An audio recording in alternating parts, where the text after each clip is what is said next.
안녕하세요. 오늘 저희가 당신께서 보내주신 현대제철 투자 분석 보고서들, 이걸 좀 깊이 파고 들어볼까 합니다. 현재 주가가 32,750원, 오늘 10월 30일 기준인데요. 이 가격을 보면서 이 기업 지금 왜 이런 평가를 받는지, 또 앞으로는 어떨지 같이 좀 짚어보죠. 최근에 나온 3분기 실적이요. 이게 시장 기대에는 좀 못 미쳤어요. 네, 그랬죠. 그래서 주가도 약간 주춤했고요. 근데 또 아이러니하게 회사는 4분기부터는 괜찮아질 거다. 뭐 이런 전망도 내놨어요. 맞아요. 정말 좀 냉탕, 온탕 오가는 그런 느낌이죠. 네, 그래서 이번 분석의 목표는 이런 상반된 신호들 속에서 도대체 핵심 요인이 뭔지, 그래서 현대제철의 현재 가치랑 단기적인 방향성, 이걸 어떻게 봐야 할지 좀 명확히 해보는 겁니다. 네, 좋습니다. 당신께서 주신 자료들을 보면 현대제철의 그 양면성이 아주 뚜렷하게 보여요. 그러니까 한쪽에는 건설 경기 침체라는 아주 큰 부담이 있고요. 네, 그렇죠. 다른 쪽에서는 또 자동차나 조선 쪽 수요가 탄탄하게 받쳐주고 있고 그런 상황인 거죠. 그리고 이 모든 상황 위에 반덤핑 관세라는 아주 결정적인 변수가 새롭게 딱 등장했습니다. 이걸 중심으로 풀어가 보시죠. 좋습니다. 그럼 먼저 현대제철이 정확히 어떤 사업을 하는지부터 좀 확실히 할까요? 자료 보니까 크게 고로랑 전기료 이 두 축으로 돌아가더군요. 네, 맞습니다.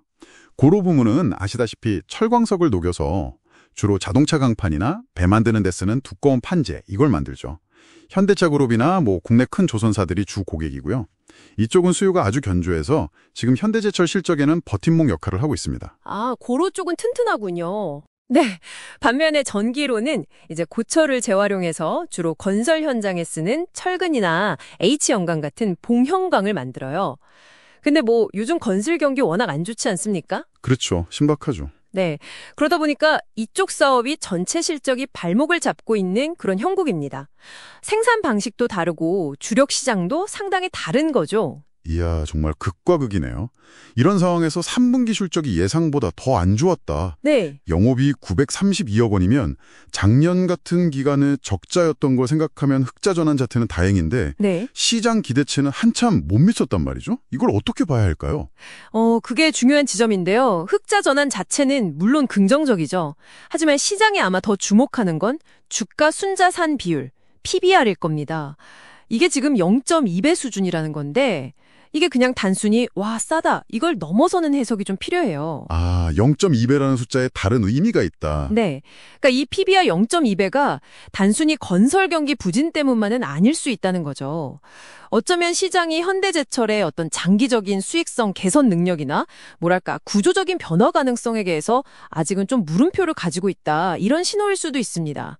그래서 앞으로 나올 그 반덤핑 관세 효과가 얼마나 갈지, 또 고부가 가치 제품으로 전환이 얼마나 빨리 눈에 보일지 이런 게 더 중요해지는 겁니다. 아하, PBR 0.2배의 그런 속뜻이 있을 수 있군요.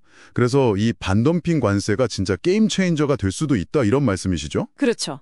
핵심적인 변화입니다. 이게 정확히 어떤 영향을 주는 건가요? 혹시 예상 못한 변수 같은 건 없을까요? 정부가 중국이랑 일본산 저가 철강제, 특히 그 전기로 제품과 관련 있는 H연강 같은 거요.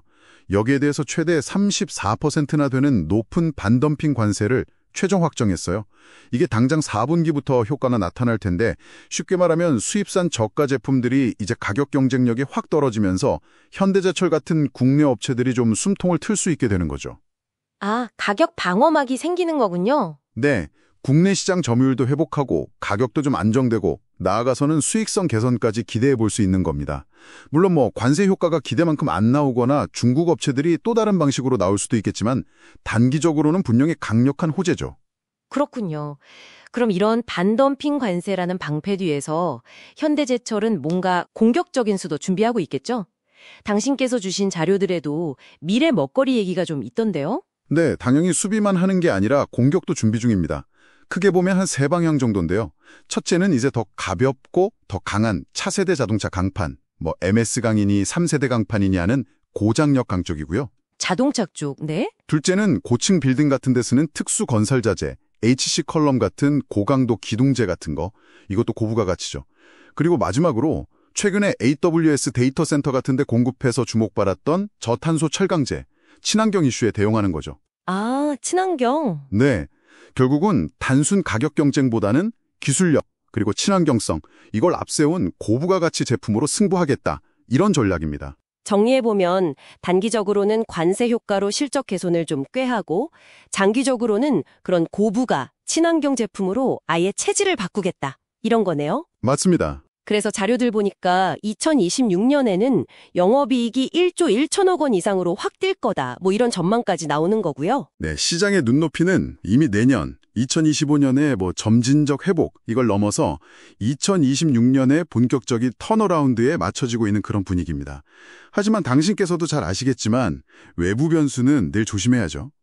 철광석이나 고철 같은 원자재 가격이 갑자기 다시 급등한다거나 그럴 수 있죠. 아니면 중국 정부의 철강 산업 정책이 예상과 다르게 올라간다거나 이런 위험 요인들은 항상 염두에 둬야 합니다. 참고로 기관 투자자들 평균 매수 단가가 한 34,000원 정도로 추정된다고 하던데 지금 주가가 그보다 낮으니까요. 이분들 움직임도 당신께서 한번 지켜보실 만한 포인트겠네요. 자, 오늘 현대제철 얘기 핵심을 다시 한번 정리해볼까요?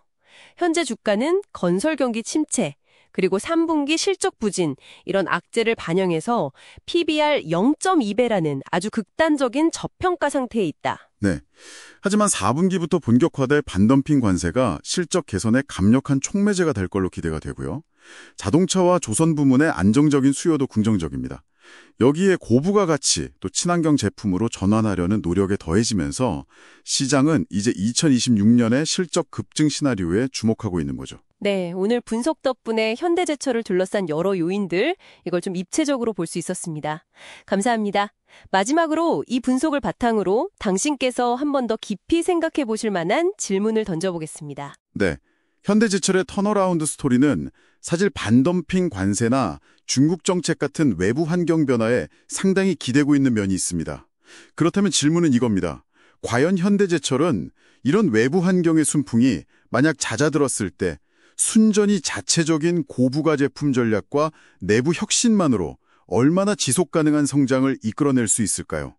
이 외부 요인 의존도를 넘어서는 어떤 내재적인 경쟁력 강화, 이 부분이 아마 당신께서 앞으로 현대제철을 보실 때 가장 중요한 포인트가 아닐까, 그렇게 생각합니다.